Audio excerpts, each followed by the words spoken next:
This time of year is full of color in our fields. Out here in our big prairie, we've got goldenrod everywhere. And as many of you know, goldenrod is our state flower.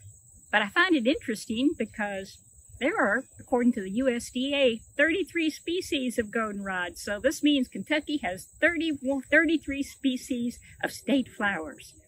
But one of the things that I like about goldenrod, it's a great attractor for a lot of pollinators. Our native pollinators flock to this, including creatures like our honeybees. So the honeybees, native pollinators, a lot of our native bees and butterflies really depend on goldenrod. Whether it be, this is probably Canada goldenrod, which is one of our more prolific goldenrods here at Bernheim.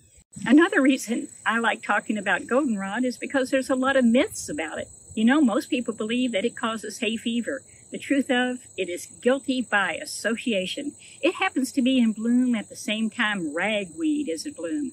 And ragweed can be tall, but its flowers are inconspicuous.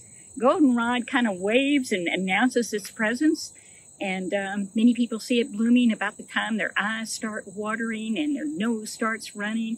And so they blame goldenrod.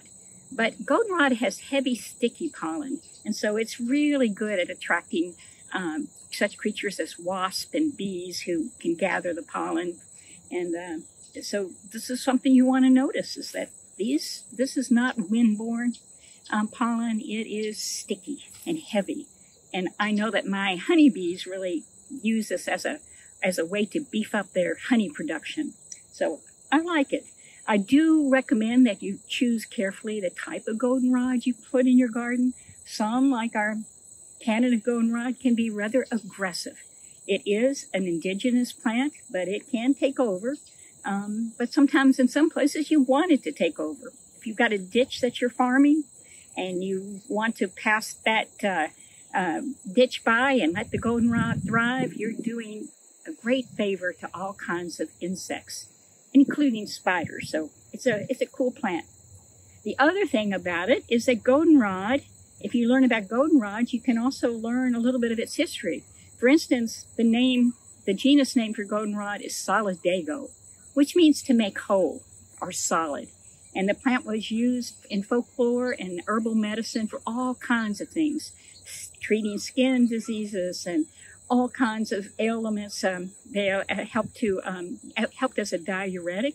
People still use it today for a variety of purposes, making jelly and teas and all that kind of stuff. But I would always caution you to do your research, because sometimes statements get made that are a little bit hyperbole, I think, when it comes to the healthy benefits of some of these plants.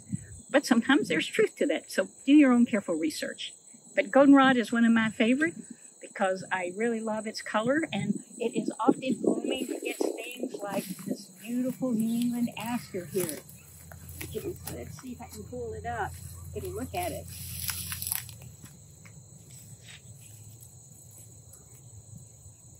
And I highly recommend planting New England aster instead of moms. This is an indigenous plant, again, great for pollinators. So goldenrod creates this feast of color with all this bright golden yellow. And again, often in the company of New England aster, and sometimes the beautiful, vibrant colors of ironweed. So those colors together say fall is coming. So take time to enjoy it, and hope to see you next Wednesday.